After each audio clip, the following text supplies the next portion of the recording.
The meaning behind the album title Bionic is very layered.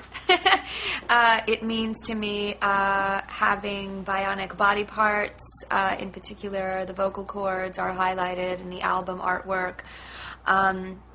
There's a little songbird in there that sings through metal pipes, and they happen to be horns and speakerphone. It's a very cool and complicated drawing by D-Face, one of my favorite graffiti artists.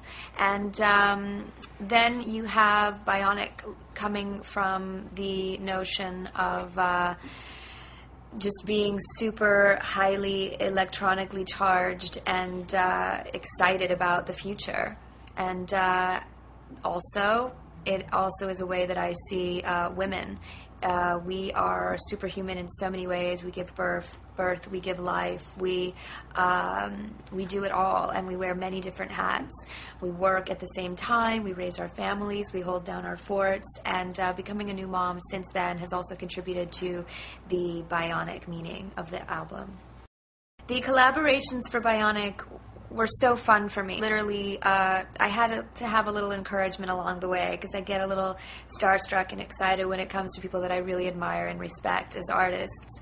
And my husband was like, if you love these guys so much, why don't you reach out to them? And had to give me a little nudge to get me to really reach out and see if they wanted to work with me or not, which is a little nerve-wracking, but everything went amazing. I reached out to Lady Tron and Sia, who I was a big fan of working with her work with 07, which I'm a huge fan of. There's La Tigre and Peaches and Goldfrapp that I reached out to. There's who else?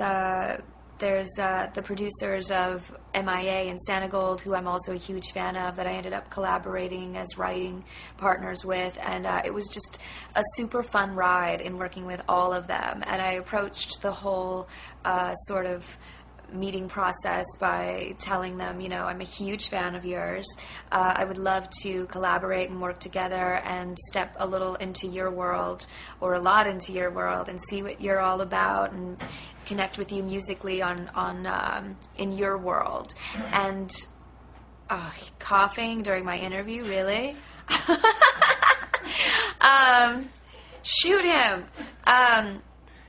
I wanted to step into their world and then combine that with my sound and my vision for the record. And it was magic. It was pure magic. So super fun.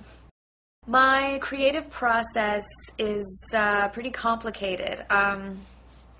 For one, my husband always says, your creative process is to shit all over yourself, and then what comes out is gold, which is complimentary and the truth at the same time, because I torture myself in many ways because I'm an extreme perfectionist and overachiever.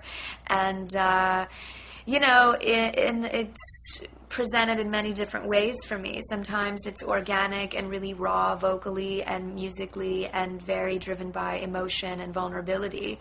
And then there's another side of it that comes out and is very empowering and wanting to empower other women and wanting to tell stories about my past and being aggressive coming out of it, and light at the end of the tunnel as far as other messages are concerned.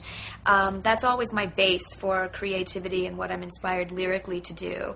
And on this record, I got to venture off into feeling a little more comfortable with my initial pop roots of a decade ago, and make a really fun pop record, but sophisticated and grown in the way that I have over the past 10 or so years. It's a really, really fun ride, and my creative process also starts visually with a lot of mood boards that I create.